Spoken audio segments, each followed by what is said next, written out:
We have an active week full of planetary transits. We have a bunch going on. It's another busy week filled with some colorful transits. Cancer season begins this week, giving us the urge to work on gaining emotional security in our lives. Jupiter and Saturn will connect in an alignment that they have not done since 2017, which could give us the stamina necessary to stay the course on our goals. And it's another busy week of Mercury transits, causing us to work on our internal dialogue, the way we communicate with others, and understanding the facts of a situation. The vibes on the graph reflect the interesting mix of energies we have going on over this next 7 days. On the 19th, there's a smidge of emotional sensitivity, a smidge of good luck energy, intersecting social vibes and psychic vibes. Also, as we start getting to the 20th, all the way up until about the 21st, we have a huge amount of mental energy. So with this mix of energies we have going on, we could have some moments where we're feeling a little more triggered than normal. There are some alignments going on at the beginning of the week that's a little mixed baggy, so there could be some moments where we're needing to check ourselves emotionally. With that high amount of psychic energy on the 19th, we could feel more sensitive to energies than normal. We could be picking up on other people's vibes. We could have a day where we are waking up from having really intuitive dreams, really psychic dreams. And some of that can carry over throughout the day, making us feel sort of like a sponge or feeling like our antenna is higher than normal when it comes down to psychic abilities. But that social energy is present as well. So, we are dealing with a lot of people's energies. With it being a Mercury week, a Mercury heavy week, even with some of the harder Mercury transits, Mercury deals with communication. So it is a week of social stuff and social happenings, regardless if some of the energies are harsh. That mental energy that's intersecting the social energy could have us in our heads about certain things and analyzing situations, sometimes for the better and sometimes for healthy reasons. And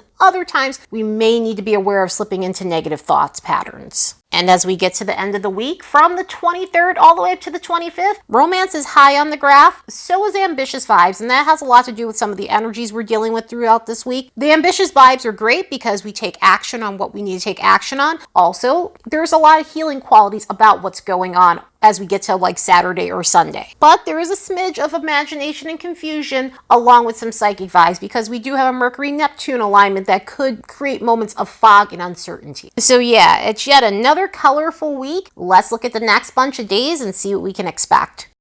As a reminder, don't forget to like and subscribe because it helps this channel grow. And if you'd like to support the work of this channel, you could do so by buying me a fresh cup of coffee. There's a link in the description box below.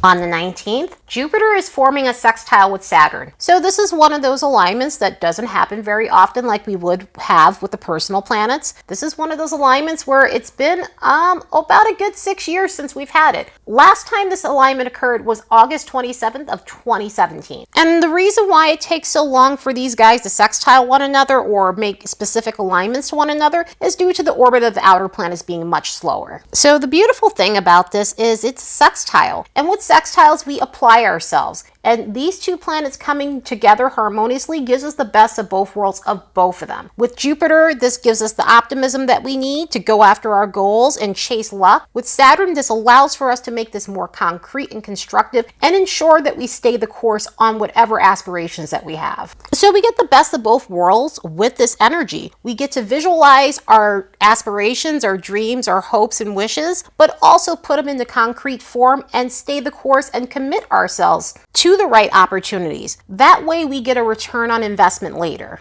An alignment like this is great for boosting our confidence in a healthy way, but it also gives us this feeling of something good is around the corner. But instead of waiting for something to happen, we end up taking action on solid opportunities that we could use to our advantage because we're feeling that sense of luck. Another great thing about this is if we've been off kilter in some sort of way, this helps us get back on track with our objectives. So if you had things in the back burner or things that require your focus and stamina to achieve them, this is one of those alignments that can get you back on track with your goals. One thing to note with this transit, it's not one of those instant gratification transits. It's not as if, a Jupiter windfall situation can happen. I'm not saying that it can't. It's possible that it can. But generally, a pairing like this has a lot to do with hard work and effort. So if you put a lot of hard work and effort into something, you may see something come to fruition at this point in time for yourself. Or if you're on the other side of this and you're getting back on track or you're ready to start a new project or goal, this can fuel you in a way to complete what's necessary to be successful in whatever goals you're trying to achieve. So even if you aren't seeing the results right now, this alignment will ensure an outcome that's successful down the line. Hopefully this alignment powers us through, because that same day we have 2 other transits that aren't as constructive as this. Mercury is going to make a Sesquiquadrate with Pluto, which can create awkward situations when it comes down to our communication. A lot of the times with Mercury-Pluto stuff, there are things that end up getting revealed because Pluto has a way of unearthing things. And combined with Mercury, we can find out some information that we weren't ready to hear. Sometimes that could be in the form of other people's business or someone oversharing. And other times it could be stumbling upon something hidden or someone telling you something that needed to be brought to light. Now, of course, that's not always a bad thing. A lot of the time,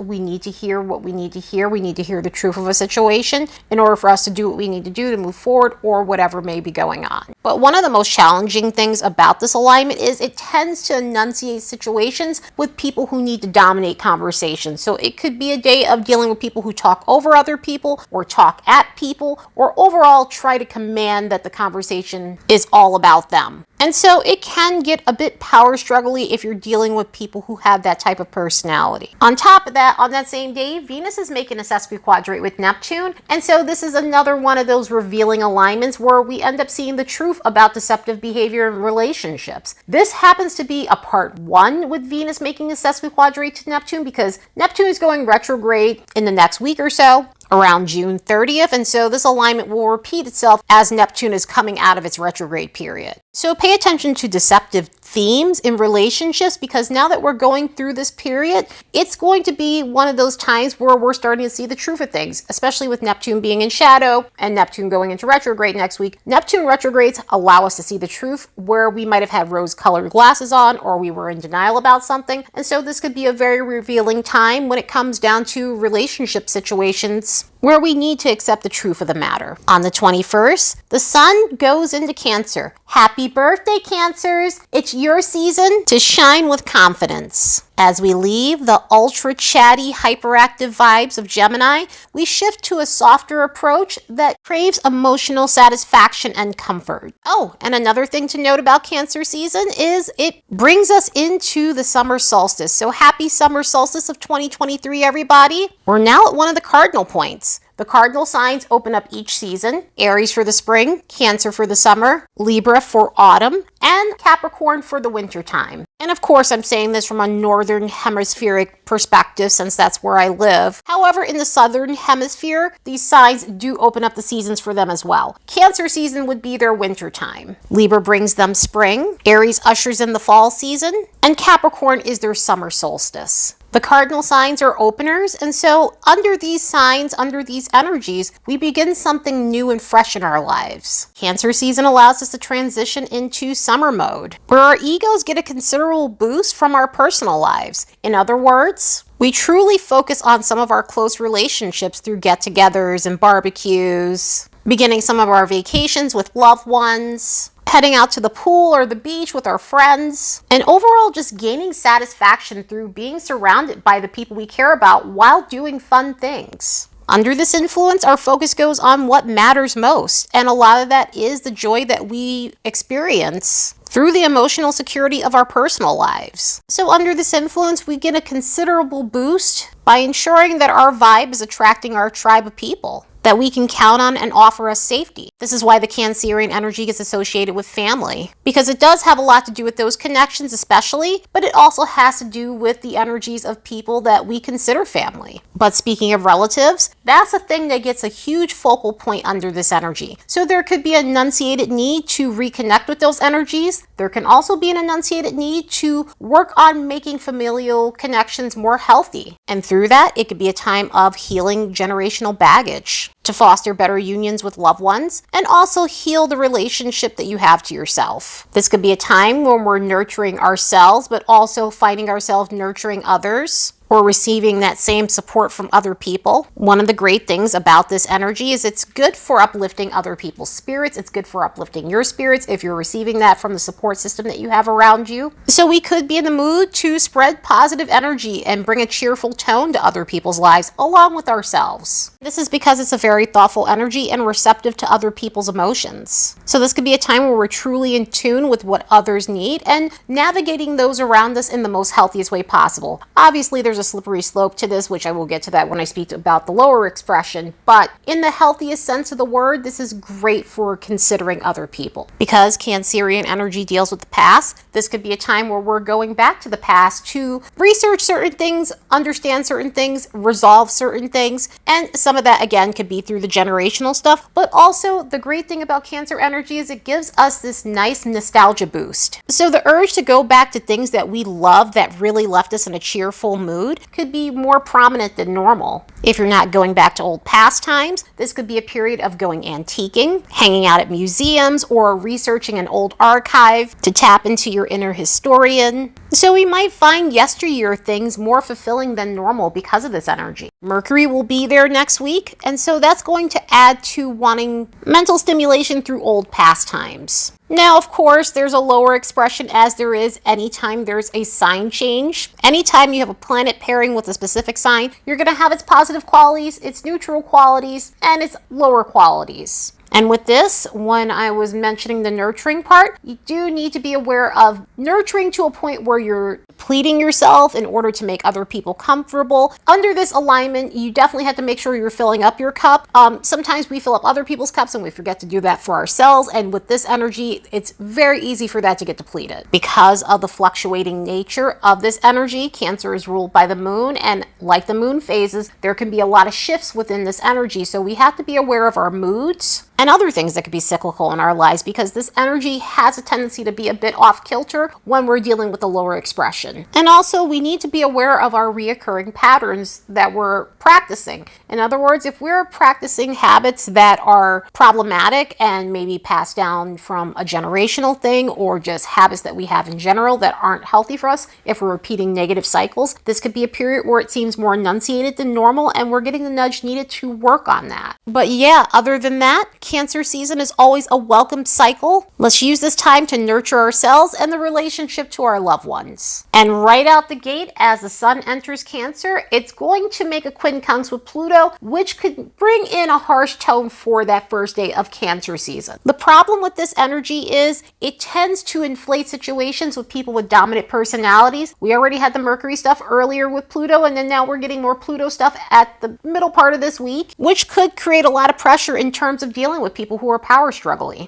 So with an alignment like this, we need to be aware of our own egos, and if we're doing something that's pushy towards other people, we also need to stand up for ourselves if we're dealing with people who are trying to throw their weight around with us. But overall, we'll have to be aware of ego-driven behavior, impulsive behavior, just reckless behavior overall with an energy like this. Luckily, on that same day, Mercury is making a sextile to Mars, and that should be helpful in terms of mitigating some of the issues that could happen due to the Sun quincunx Pluto. Mercury and Mars in a constructive alignment like this allows for us to assert ourselves healthily. So if there's scenarios like the Pluto stuff where we need to be more assertive and we need to stand our ground, a lot of the time an energy like this allows it to be more receptive. So the person that's on the other end that may be acting a specific way may be more receptive with an energy like this. So if we're conveying something to someone and we're trying to set boundaries and again trying to assert ourselves, it could be received better than we expected. But the fun part about this alignment is it's ultra chatty, it's great for socializing, it's great for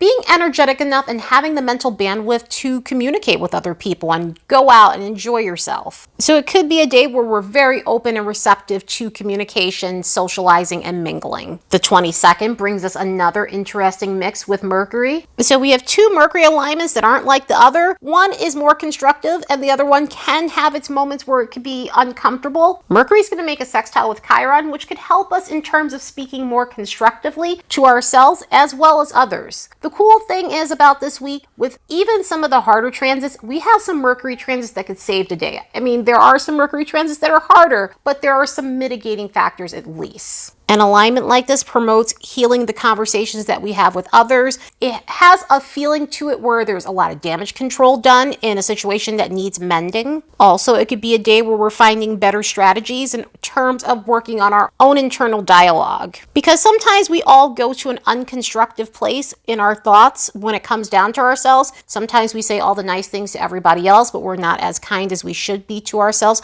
And this alignment gives us the nudge needed to heal those parts of ourselves. And interestingly, on that same day, we could feel conflicted because Mercury is making a semisextile with Uranus, which could create moments where suddenly the wrong thing is said, or suddenly there's communication from those that we aren't expecting. Generally, with the hard, complex transits of Mercury-Uranus, that unexpected communication isn't welcome communication, so it could be a day like that. Hopefully, the Mercury-Chiron situation helps that, because even if we do get that unexpected communication, it might be a day where we're able to amend a situation with someone. Also, with this energy, it tends to be an unexpected cancellation sort of day. So if you've had plans that were set in stone, something might get moved around or shifted or get canceled altogether. And in some forms, that may end up being okay in certain situations. In others, it may feel frustrating, where you're having to tweak something or rework something so that way your plans stay intact. The next day, on the 23rd, Mercury is going to make a semisquare with Jupiter, but also we have more Chiron stuff to help us along the way. So continuing with the active level of communication throughout this week, this could be a day where we're wanting to be social. This could be a day where we're wanting to enjoy ourselves, but it can also be a day of over talking with the Jupiter stuff. It could also be a day of speaking out of context with the Jupiter stuff. So even though we're receiving communication, and some of it may be thrilling, but there are going to be other moments where it could be uncomfortable because of the weird stuff that's going on communication-wise. They're feeling frustrated when it comes down to some of the convos we're having. An alignment like this tends to pronounce situations with those who stretch the truth, but it also has a tendency to blow things out of proportion. In other words, this could be a day where,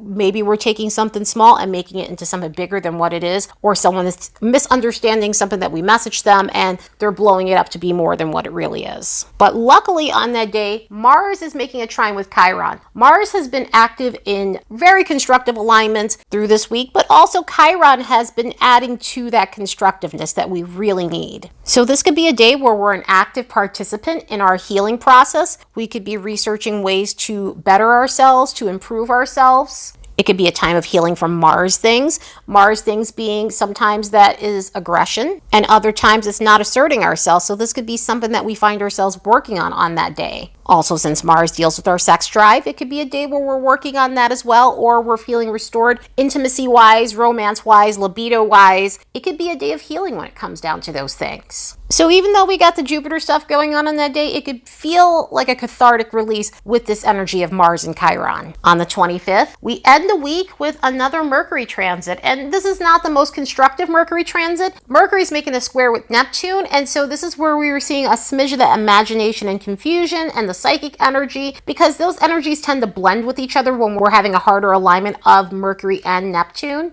So on one hand, our intuition could be on fire. On the other hand, we'll need to protect ourselves spiritually in some ways, meaning be aware of picking up other people's energies, do as much spiritual hygiene as you possibly can if you feel as though you're picking up vibes that aren't the healthiest for you. Spiritual hygiene being sage, crystals, Palo Santoing yourself. That way there's a bit of metaphysical protection to cushion you during a transit like this. One of the biggest things with this one is misinterpreting what others say. We have a few alignments like that through this week of misunderstanding people, so this is one of those things where you want to be aware of. You might read a text message and misinterpret that. We may be in a conversation and misinterpret what someone's saying, and that could lead to discomfort and some unconstructive stuff. Also, because of the hazy nature of this, you want to make sure that you are reading every fine print that you can. You want to make sure that you're looking at every detail. And if you have the luxury to, if you don't have to sign anything, or you don't have to do anything documentation-wise, or sign up for memberships or subscriptions, because those things happen all the time. Sometimes we see like a cute little subscription box that we want, and we're not looking at all the details of it, and we're just signing up blindly, and then we end up regretting it, or we miss something and it costs more than what we thought it did. So you want to be aware of that sort sort of thing with this energy because that tends to happen. Neptune blurs the lines of things, and Mercury is about our thought processes. So we want to make sure we're not impaired when we're making decisions. So yeah, what a week. It is definitely colorful for sure, and it won't be boring by any stretch of the word.